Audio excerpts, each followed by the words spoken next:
I'm excited for today's episode of Do This, Not That. Today, we're talking about unsubscribes. Unsubscribes. But what we're really talking about is why unsubscribes are good, not bad. That's right. I think unsubscribes from your email campaigns are a win and not a loss. Now, let me explain what we're talking about when we talk about unsubscribes. I don't care if you're a business marketer or a consumer marketer, when you send out an email campaign, you get unsubscribes. People click on the link, take me off the list. I don't want to be on here anymore. I unsubscribe. You also sometimes get the nasty gram.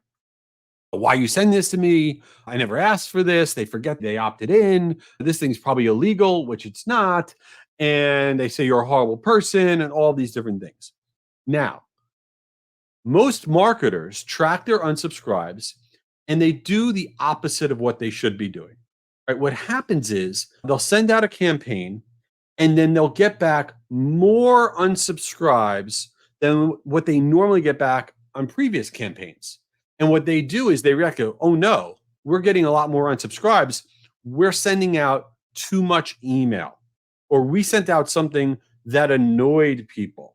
Okay. And they change what they're doing. They send less email. Okay. Or they go back to what they used to send. Right. Or they send out a campaign and someone sends in the nasty gram and it says, I hate you. Take me off this list. You're a horrible person. And somehow that gets circulated within your company. It goes to the CEO, the senior vice president, whatever. And then it makes its way back down to you. And they're like, what is this? Why are we getting emails like this? And then what do? We go, oh no, stop. We're sending out too much email. Look at how angry everybody is. Look at this email we got. We got this nasty gram. We're doing something wrong. And that is the epic fail in marketing. Here's the way it works. 94% of people that unsubscribed have not opened or clicked on one of your emails in over 6 months. That's kind of the standard metric. 94% of people that unsubscribe have not opened or clicked on one of your emails in over 6 months. What does that mean in English? It means they don't care about you or your company. They have forgotten about you. You are irrelevant. All right. People unsubscribe for basically two reasons. Here's what happens. You say, okay, we're going to try something new. We're going to do a new type of email.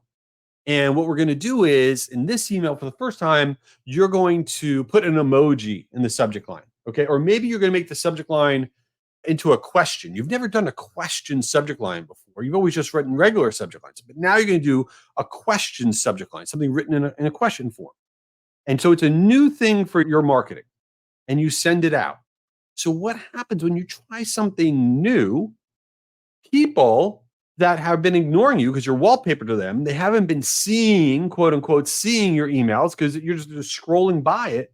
You did something new, and all of a sudden, your email stood out to them. They're like, oh, I didn't even know I'm still on this list. And they open it up. Okay, they open it up. And then they say, you know what? I'm not in the market for this anymore. I already bought this thing, or my life changed. I don't need this anymore. And they unsubscribe. Okay, so they're unsubscribing because you did something good. They're unsubscribing because they noticed you for the first time in forever. So that was good. Now, what's the second reason people unsubscribe? The second reason people unsubscribe is like, let's say you want to go on a diet. So what's the first thing everybody does when they go on a diet? The first thing they do is they go to their refrigerator. Okay, you go to your refrigerator and you open it up and you're like, oh my God, look at all the disgustingness. I'm a farm animal. I need to get rid of 90% of the food in my refrigerator. I can eat none of this ever again. And you go in there and you get rid of all of this stuff and you throw it all out. And by the way, 30 days later, you put it back in your fridge and you're still a farm animal. And that's fine. Me too. I am. Great. But we do the same thing with email. We do. Okay. We go, oh my God, I'm getting too many email. My life is out of control. I need to better organize my life. I need a total redo, whatever. So what do? You go to your inbox. You're like, I'm going to unsubscribe from 15 things right now that I just don't read. And they go click, click, click, click, click, and they unsubscribe. It's not because you sent out one more email this month. It's not because, oh, you have a conference coming up and trying to send out one more conference promo and to just put them over the top. No, the person is trying to clean out their lives or they had a bad day, right? And that, by the way, is what the nasty gram is. If when somebody gets an email and they decide, I'm going to write back a nasty gram, right? You are the worst human being alive. You should die. I hate you, blah, blah, blah. And so this horrible unsubscribe that we receive as marketers, and we get it. We go, oh my God, we got to slow down. We're sending out too much email. We got this one email. No, that person who sent that one email is Looney Tunes. Okay. They're having an epically bad day. I feel bad for them, whatever's going on in their lives. But for you to be a keyboard commando and send an email like that, it has nothing to do with that email that you sent, that you're selling a pair of socks or accounting software. It has nothing to do with what you just sent. It has everything to do with that person being in a strange place in their life. And I hope it all works out for them. You cannot change your marketing plans. You can't be dictated by the loudest voice in the room. You cannot. That is not the way to successful marketing. Now, here's the most important piece. Okay. When you get an unsubscribe, people think it hurts your deliverability. They think it hurts your ability to go into the inbox. That if you get a lot of unsubscribes, you will wind up in the junk folder or the spam folder. That is the opposite of true. There's a big difference between unsubscribe and a spam complaint. When someone clicks on the spam complaint button, spam complaints are really bad. They will impact your deliverability, but unsubscribes do not. They actually help your deliverability. Why? Two big reasons. Number one, when someone takes themselves off your list, they are a boat anchor in your database. They generally are not opening and clicking anything. So when they remove themselves, they're removing a dead address, essentially, that is just going nowhere, doing nothing in your database. And this improves your metrics.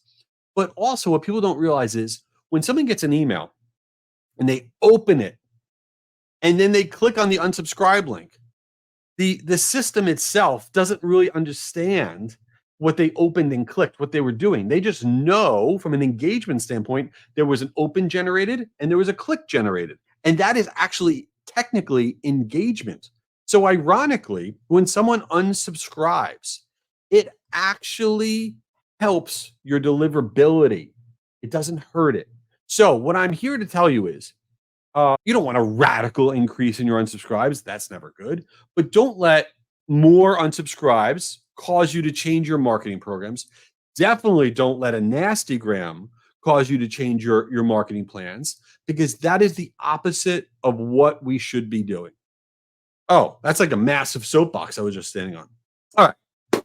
And now let's talk about the segment that we call Since You Didn't Ask. And for any new listeners, this is bananas. So this is where I talk about things that have nothing to do with marketing or business, just what's ever going on in my head, in my life. And yeah, I'll tell you what's on my mind, which is so random. I have teenage kids, and they were telling me how they were at some sort of an amusement park, and they were telling me about the rides they were going on. And it reminded me of when I can't go on rides. I cannot even go on a merry-go-round. I'll throw up if I go on a merry-go-round. I will throw up. It's horrendous. I cannot go on any rides. I know none of you care, but I'll tell you what happened to me and how I got so scarred by this. So when I was younger, I think I was 10, and I was at camp, and we went on this trip to an amusement park. I'll never forget this because it scarred me for the rest of my life. And I didn't know I couldn't go on rides. I didn't know that I was like a disaster. So we go there, and everyone's like, what do you want to go on? What do you want to go on? I'm like, I don't know. So they go, let's go on Gravitron. So I don't know what they call it now, but Gravitron is that ride where it goes in a circle really, really, really fast, and you get sucked against the wall, and then the bottom kind of falls out, right? And you're sucked against the wall, and you can't move, and it's spinning super fast in a circle. So like, let's go on Gravitron. I'm like, cool. That looks cool. So I go on, you put yourself on the wall, start spinning, and then, it starts going. I'm like, oh no, this isn't good. I don't feel well. This is not heading in the right direction. And I'm like 10. I'm little. And I'm like, oh no. And then it was horrible. So all of a sudden it was going really fast and I throw up. Oh my God. I throw up in the middle of the ride.